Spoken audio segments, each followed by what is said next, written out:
Share screens. Share.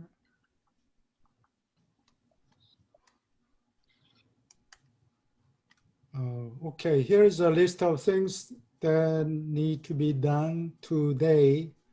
We'll begin with linear demand curves and their relations to price elasticity of demand.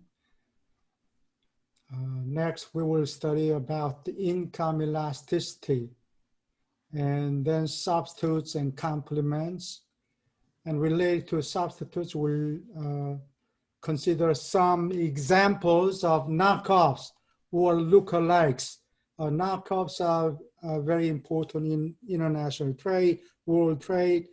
They account for more than 5% of global trade, including bogus airplane parts, which jeopardize the lives of many people, many passengers, knockoff hamburgers and coffee shops, etc. And then we'll consider the impacts of tax. I think the last time we saw 5 ways to manipulate or intervene in the free market mechanism, okay? And then we'll be discussing inefficiency associated with government regulation.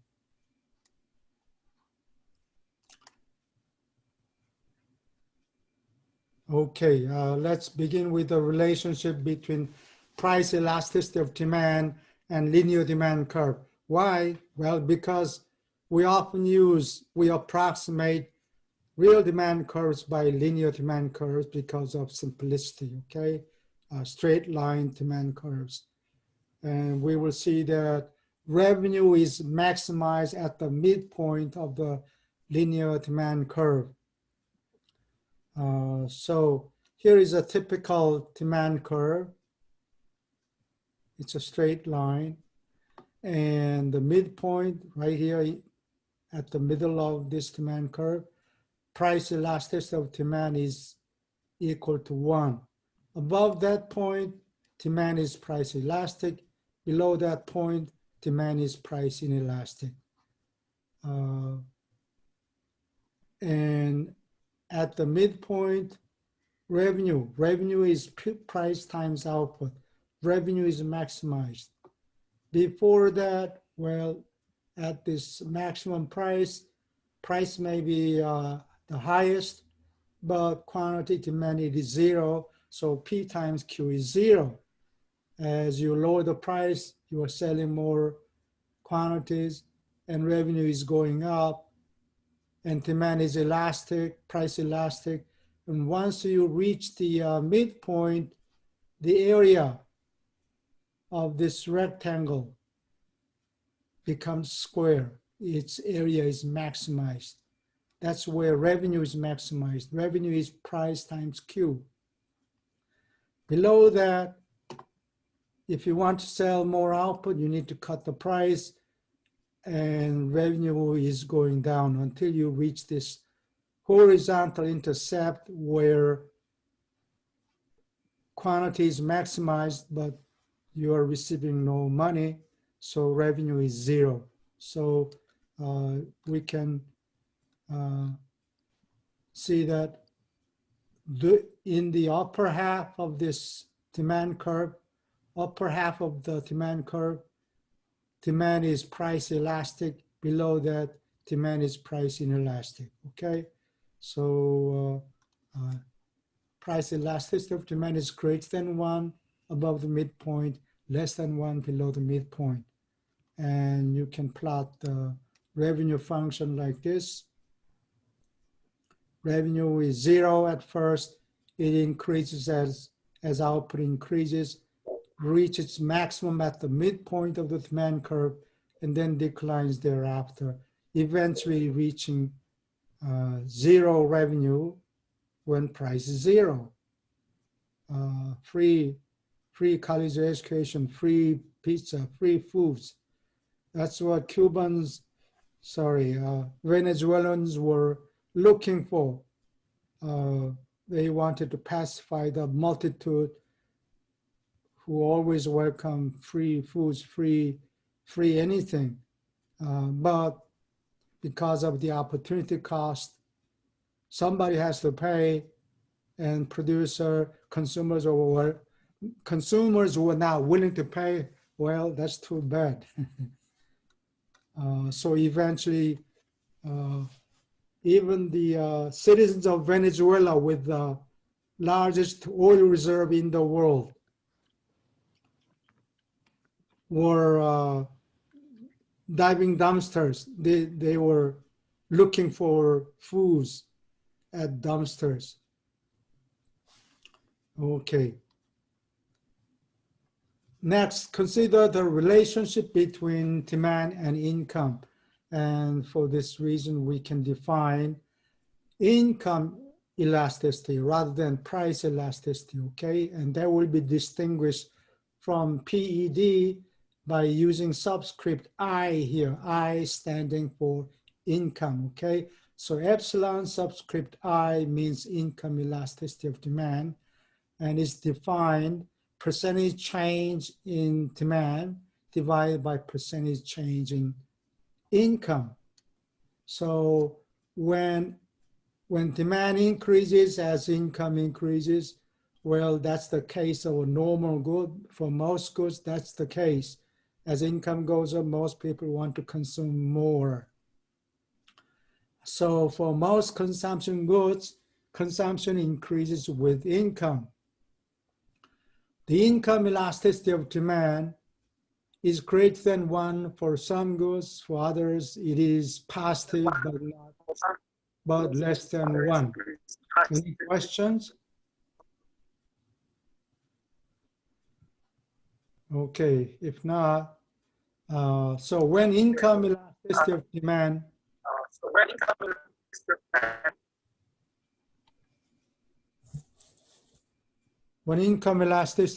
is greater than 1,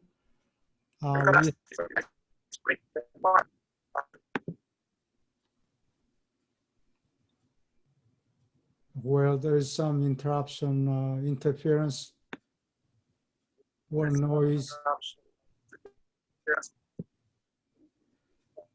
Okay. When income elasticity of demand is less than 1,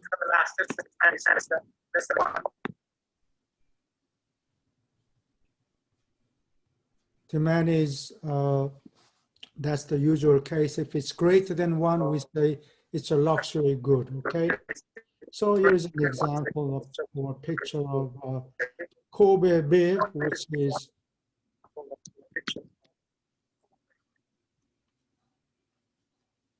which is the most expensive beef I hear, about up to $500 per pound. And for other domestic beef, still the price is very high, 5,000 yen. That's about $50 per 100 gram. So that would be about $200 per pound. In the using US dollars, that would be about $200 per pound. When demand decreases with income, we say it's an inferior good. These are generally the products that you would buy when you are poor, but as income goes up, consumption of such inferior goods decline, okay? So in terms of elasticity of income elasticity of demand, when we plot quantity demanded on the vertical axis and income on the horizontal axis, a straight ray from the origin, the income elasticity of demand is 1.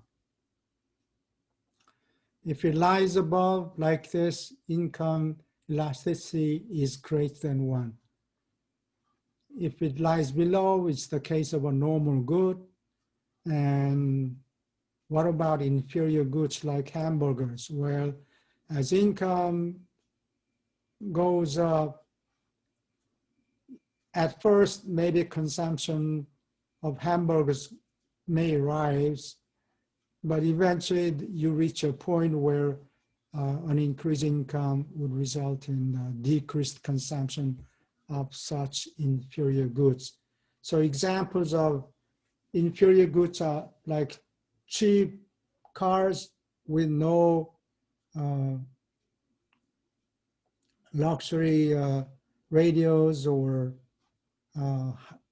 hot seats, etc. Bus transportation would be an example of an inferior good. Instead of living in big mansions, when people are younger, they often rent apartments. So these are inferior goods whose consumption would decline as income increases, okay? And then there are cases of complements and substitutes. Basically, if you plot the demand for a product because of low demand, demand curve would be negatively sloped like this. If you can follow this cursor, it would be negatively sloped. But in the case of complements, if you plot price of a product and demand for its complements, it would also be negatively sloped because complements tend to be consumed together. But when you plot the price of a product and quantity of its substitutes, it would be positively sloped, okay? Like this, it would be positively sloped. Now, let's consider a special case of substitutes. Here is a website showing knockoff products or lookalikes. So here is an example. Instead of Dairy Queen, they are selling Dairy King, but basically supplying similar products. So, okay. But this case, you may not be able to sue this company for copyright or trademark infringement. It says clearly there is no intention to cheat here. It says Dairy King instead of Queen. So that's an example of knockoffs. Here is another pizza. What? Pizza Hut. Obviously, that's a knockoff from Pizza Hut. So this is a knockoff store in China, probably.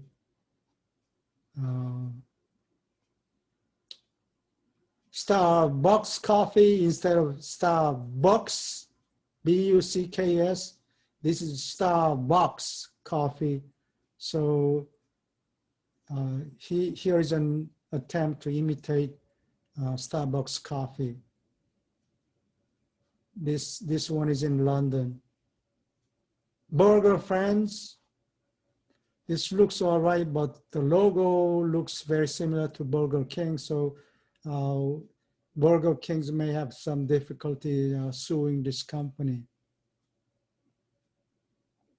Dominick's instead of Domino's Pizza.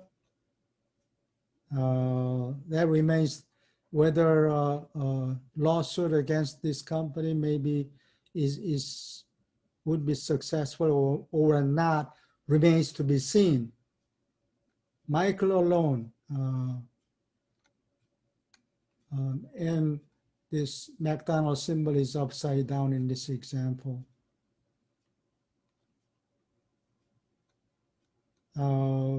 This looks like a copycat of Subway. In Russian, you have like S here, U there, B there. In Russian, capital B is like W. A is there, why there. So it's a knockoff of Subway sandwiches. And most of all, Buckstar coffee instead of Starbucks coffee. Probably Starbucks is has started litigating against this company because the name sounds similar. There is a clear intent to copy the trademark. Now, each firm must register its trademark or copyright with in its own country. That does not guarantee. So Starbucks obviously has a trademark in the United States. Is it protected automatically in other countries? No. You have to go to each country and register your trademark. Moreover, you need to enforce it. You have to, if there is a copycat product, you have to sue them. Otherwise, it's not protected. But only large American companies can do that. Litigation in the foreign country is very time consuming and it costs a lot of money. So small firms cannot afford litigation in foreign countries. So many copycat firms are let alone. The copyright owners don't bother with litigation in small countries. So this has been a big problem. It's a major issue in U.S.-China trade negotiations. Okay, as we studied the price elasticity of demand, you could also develop a similar relation, price elasticity of supply curve, okay? So if you plot price on the vertical axis and output on the horizontal axis, measuring supply curve, if it's a ray from the origin, it's the straight ray from the origin, elasticity of supply would be 1, but this would be really the case unless you use a single input, okay? Most of the time, as we shall study in the next section, we will see that most of the time supply curve is price inelastic. Theoretically, it's possible for the elasticity of supply to be greater than 1, but this would be rare, okay? As price goes up by 10%, output usually rises by less than 10%, so there will be this case. There are some special examples, special cases where the supply curve is perfectly elastic, supply curve is horizontal like this. Sometimes that happens in certain special cases like constant returns to scale. At the other extreme, you have a totally or perfectly inelastic supply curve. The supply curve is vertical. In other words, no matter what happens to the price level, you cannot increase the output, okay? That's the case of the supply schedule. And that is the case of supply curve when there is no time. That's called sometimes market run instead of short run and long run. The market run means today, I mean now, supply, how much can you supply? Give me everything. Sometimes that happens when there is a disturbance in the market. Like when the demand for coronavirus, COVID vaccine rises suddenly, well, give me everything you have. Can you increase production? No. That would be the perfectly inelastic supply curve, okay?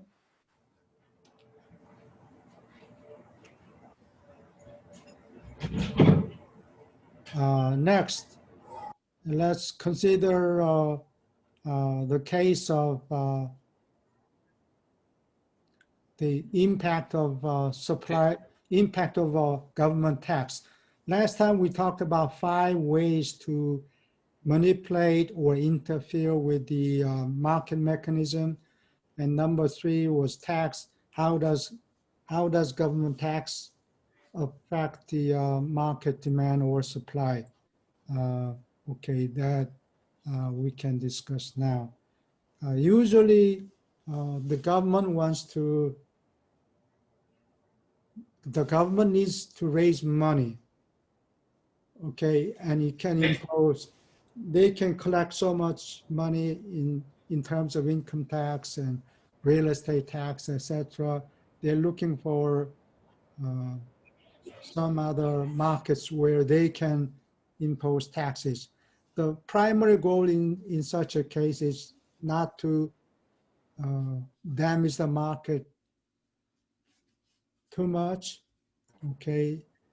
So they would be looking for a product for which supply or demand is very price inelastic, okay?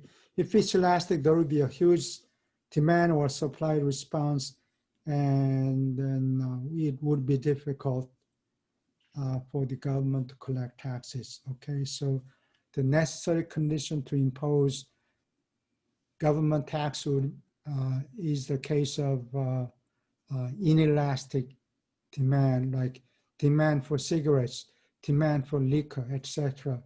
And no matter how much tax you impose, these addicted people are going to consume more or less the same amount of the product, okay?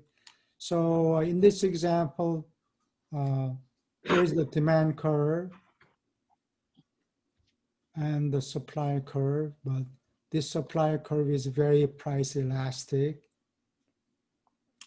And then you're raising taxes, $10 per carton of cigarettes.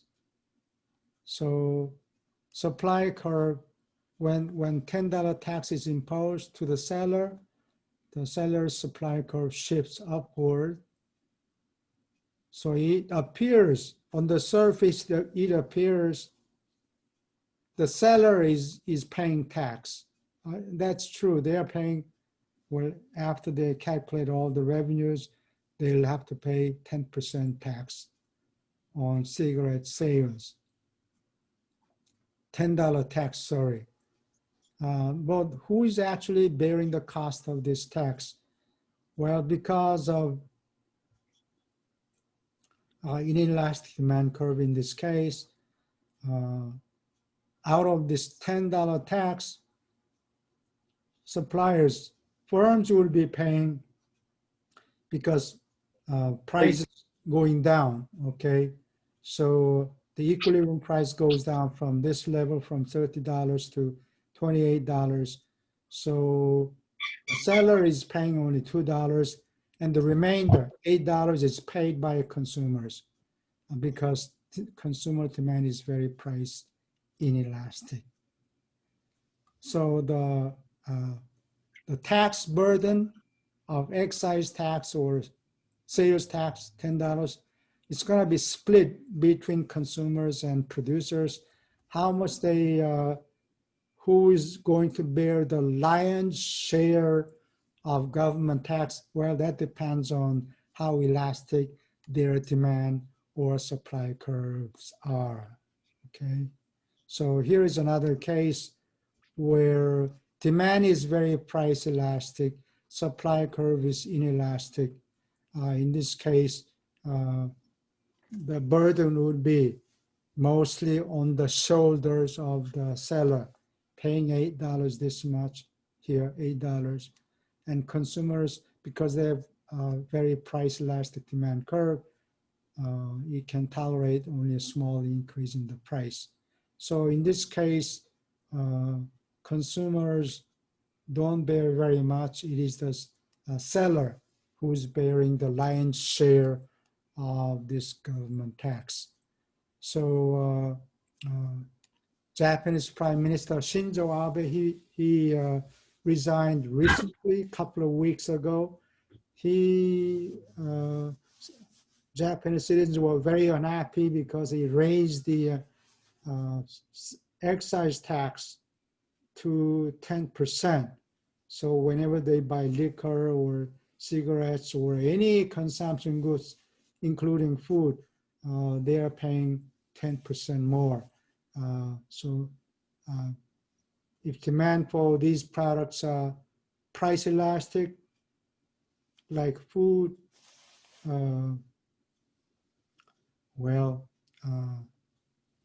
maybe not food, like clothing, demand would be very price elastic, and they may not be bearing much share. They may not bear much, but for cigarettes and liquors, Japanese consumers are bearing a huge amount. Lion's share of Abe's excise tax.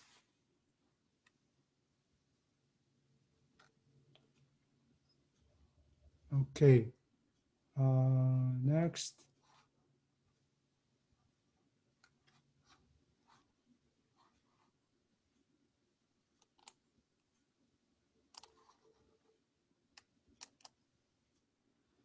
Okay, let's talk about the effect of government intervention on efficiency. So this transparency is prepared by Professor O, and let me use this.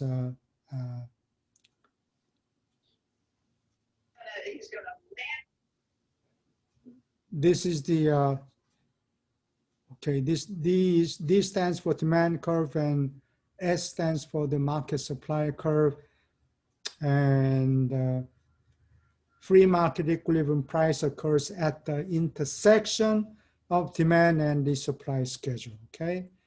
Now, suppose price floor is imposed. Price is raised above the equilibrium level. What is going to happen? Well, consumption goes down like this from QE to Q control.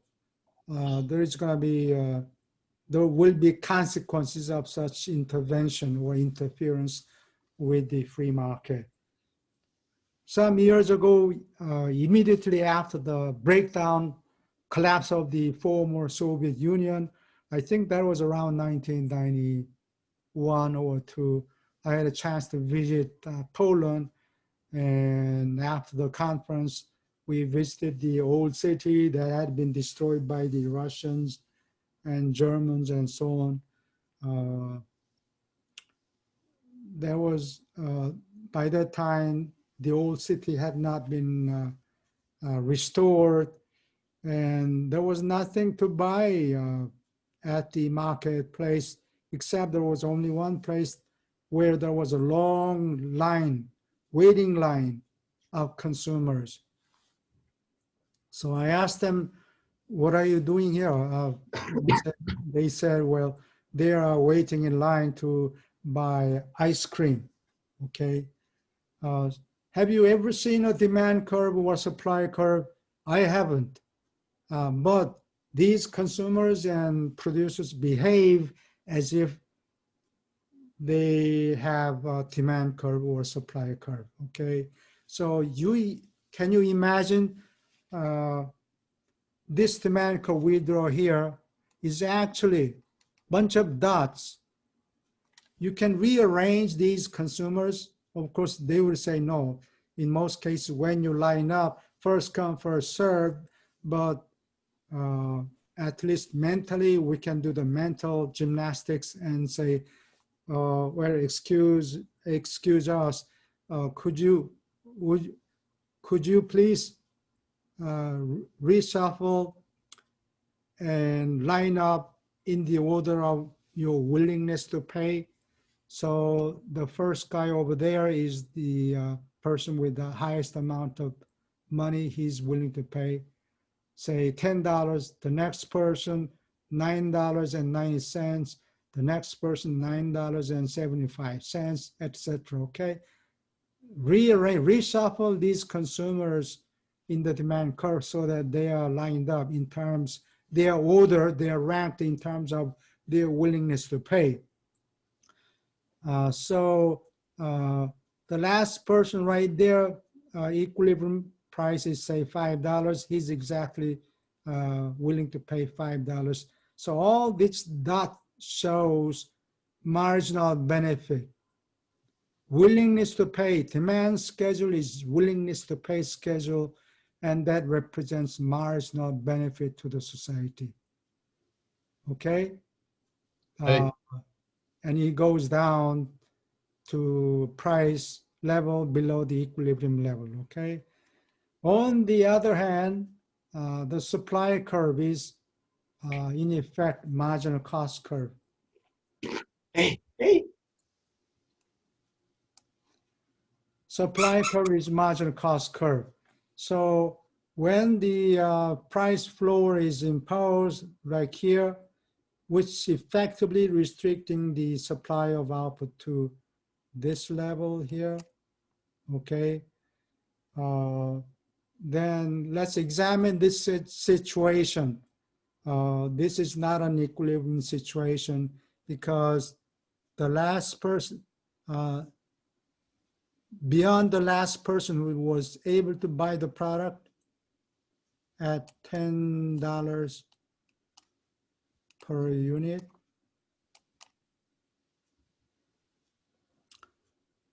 here is the next person right there. How much are you willing to pay? $4.90. Well, then it's possible, listen carefully, it's possible for us to make one person better off without hurting anyone. Okay? We can increase the output by one more unit. It's possible to make this person better off without making anybody worse off. Actually, this firm is also better off because it's willing to sell. Supply curve is willing to sell curve, okay? This firm is willing to sell that much at that price. So we're making both this consumer, marginal consumer, and the last producer better off without making anybody else. So society's output should increase until they reach this equilibrium level. Once you reach that level, well, before you reach that level, every time you increase output, it's called Pareto my writing is not very good. Pareto improvement. That is, we are making, it's possible for us to make one person better off without making anybody else worse off. That does not usually happen, okay? But if you're below the equilibrium level, that's what happens. So in that case, increasing output is a Pareto improvement. What is Pareto? Well, there used to be a guy, Vilfredo Pareto, an Italian economist and engineer.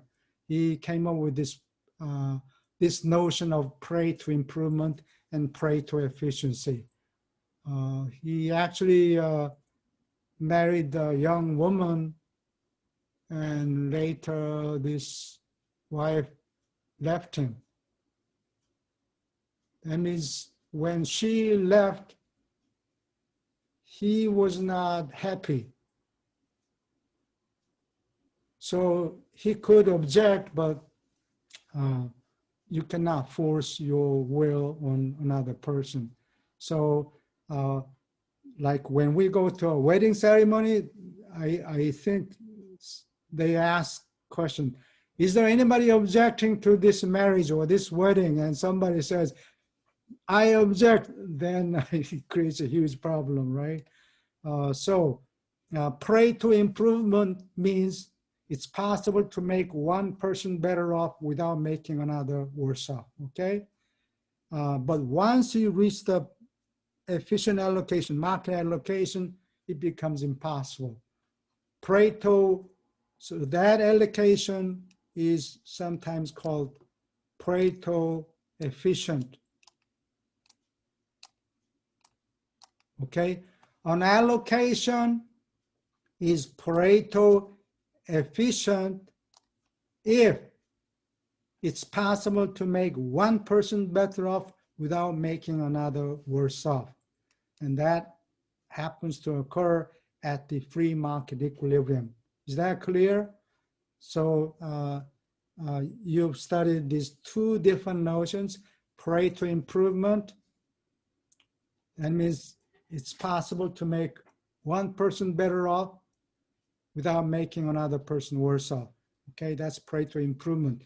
Social allocation is becoming better.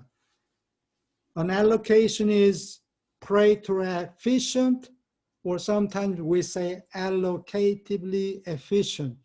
Pareto efficient or allocatively efficient. If it becomes impossible for us to make one person better off without making another worse off, okay? That's this notion of Pareto efficiency or allocative efficiency. If your allocation is below that level, there is going to be loss of welfare, either by consumers or producers, and that's called deadweight loss, because nobody recovers this loss. This deadweight loss simply slips through your fingers. You cannot get hold of this deadweight loss once you are away from the free market mechanism. Okay? I guess we talked about the effects of tax, how tax burden is shared between consumers and producers, etc. We covered that. So we will stop here unless you have questions. Any questions?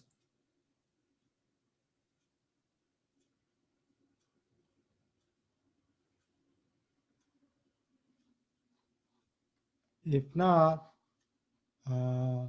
okay, that will be the end of it. Have a nice weekend.